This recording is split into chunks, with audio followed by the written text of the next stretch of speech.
Hellcat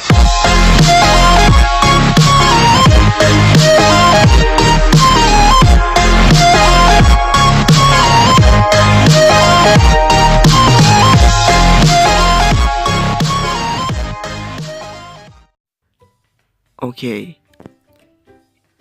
โย่ให้สบายดีท่านผู้ชมทุกท่านเลยเนาะโอเควันนี้มาอยู่กับขอยในจอนนี่นะรู้ว่าแจ็คกี้แมนแชร์แนลโอเควันนี้เขาจะมาโปรโมทแชร์แนลเนาะเป็นแชร์แนลของรับไรเนาะรับไรแชร์แนลเนาะรับไรเนาะโอเคไปเบิ่งกันเลยว่าจะเป็นอะไรนี่เนาะเฮาสิมาค้นหากันเลยนี่เนาะกดเข้าไปบาร์นิ่งเนาะนะครับแฮลไปเลยพิมพ์ไปเลย L U B L I F E เนาะโอเคค้นหารับไร่เป็นบ่ไร่แปลว่าไร่ที่แปลว่าชีวิตเนาะเอา Google ใช่แน่ Love life. Love life. หลับไหล โอเคแม่นแล้วเนาะนี่เนาะมาเบิ่งหน้าต่อไปของเขาก็สิเป็นจังซี่ถ้าไปเข้ามาแล้วก็อย่าลืมที่จะมากด Subscribe แล้วก็กดหุบกระดิ่งนำเนาะเพื่อที่บ่พลาดคลิปใหม่ๆจากเขาเนาะนี่เนาะเป็นช่องที่แต้มหุบเนาะว้าวในหลวงเอาอาร์มโอฮาน่าว้าวนี่เลยไอดอลเมสซี่เพิ่นใส่หุบแบบจังซี่แล้วก็มาแต้มเนาะถือว่าคักเนาะก็เป็นสนับสนุนเขาต่อไปเลยเนาะให้เขาพัฒนาไปฝีมือเก่งขึ้นมาแล้วพิมพ์ได้หนึ่งไอดอลโอเคส่งไปนี่เนาะไปแล้ว1 วินาทีนี่เนาะสิมีว้าวมี ROV น้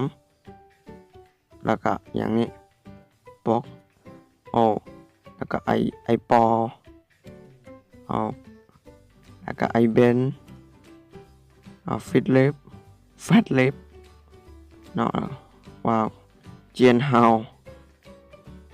ไอการKNNแซนเบอรี่ไมแมกเนตก็คลิปทำอิทของเขาก็คือ Be The Scar เนาะ EP 1ที่แต้มลงไป5 เดือนเนาะคักเทต่อไปเนาะช่องกดติดตามไปมันมีดีเนาะรับไว้ติดตามด้วยนะนำเด้ออยากได้มัสคอตตัวเองเท่ๆเปได้สนับสนุนเขาได้เนาะ10 wallet นั่นป่ะโอเค ID ไลน์เนาะรับไล่เนาะก็ไปติดต่อเพิ่นได้เขาโฮมเมื่อ YouTube เนาะตั้งมาในวันที่เสาร์พอดูอย่างว่านี้เดี๋ยวงงโอเคแล้วก็2017เนาะแล้วก็วิวของเขาก็คือ 5,502 วิวเนาะผู้ติดตาม134 คนเนาะโอเคเว้าติดๆคัดก็ต้องขอโทษขออภัยกันนำเนาะโอเคถ้าใครเนาะมาแล้วก็ลดสนับสนุนกันแล้วเนาะโอเค